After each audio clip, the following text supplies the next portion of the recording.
Vous pensez connaître Assimi Goïta? Détrompez-vous.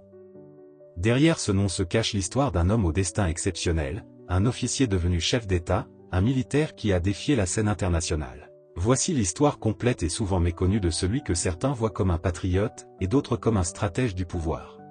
Né en 1983, dans une famille profondément attachée à l'armée, Assimi Goïta grandit dans l'univers de la discipline et du service à la nation. Fils d'un officier des forces armées maliennes, il suit naturellement la même voie, intégrant le Prytanée militaire de Kati, puis l'école militaire interarmes de Koulikoro, où il forge son sens du devoir et du commandement. Rapidement, il gravit les échelons. À la tête des forces spéciales maliennes, il est confronté aux réalités du terrain, dans le centre du pays, face à l'insurrection djihadiste. Cette expérience marquera durablement sa vision du Mali et du rôle de l'armée dans la stabilité nationale. En août 2020, le nom d'Assimi Goïta apparaît sur le devant de la scène. Avec plusieurs officiers, dont Ismaël Ouagué, Malik Dio, Sadio Camara et Modibo Koné, il prend part au coup d'État qui renverse le président Ibrahim Boubacar Keïta. Quelques jours plus tard, il devient président du Comité national pour le salut du peuple, CNSP, prenant ainsi les rênes du pays. Mais la communauté internationale refuse qu'il dirige officiellement la transition. Le 21 septembre 2020, il est finalement nommé vice-président de la transition, tout en demeurant, dans les faits, le véritable homme fort du Mali. Quelques mois plus tard, en mai 2021, un nouvel épisode bouleverse la transition. Après la formation d'un gouvernement sans sa consultation, Assimi Goïta fait arrêter le président Bandao et le premier ministre Mokhtar Ouane. La Cour constitutionnelle le proclame alors président de la transition, acte qui officialise son autorité sur le pays.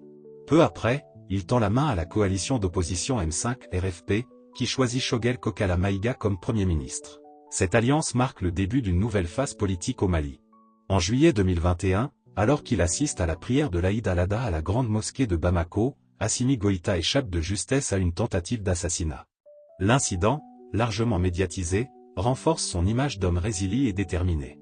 À la fin de l'année 2021, les Assises nationales pour la refondation proposent de prolonger la transition afin de mener de profondes réformes. Goïta soutient l'idée d'un Mali refondé sur de nouvelles bases, même si cela implique un report des élections. Cette décision provoque de vives réactions, notamment de la CEDEAO, qui impose des sanctions et ferme les frontières avec le pays. Malgré cela, le gouvernement malien maintient le cap, affirmant agir au nom de la souveraineté nationale. En 2022, à la suite de l'hospitalisation de Choguel Maïga, le colonel-président nomme Abdoulaye Maïga Premier ministre par intérim.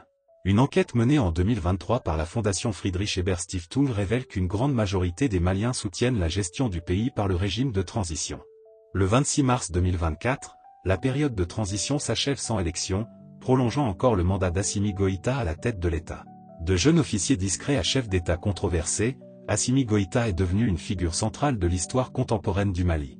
Pour ses partisans, il incarne la souveraineté retrouvée. Pour ses détracteurs, il symbolise une transition sans fin. Quoi qu'il en soit, son nom restera gravé comme celui d'un homme qui a profondément marqué le destin du Mali.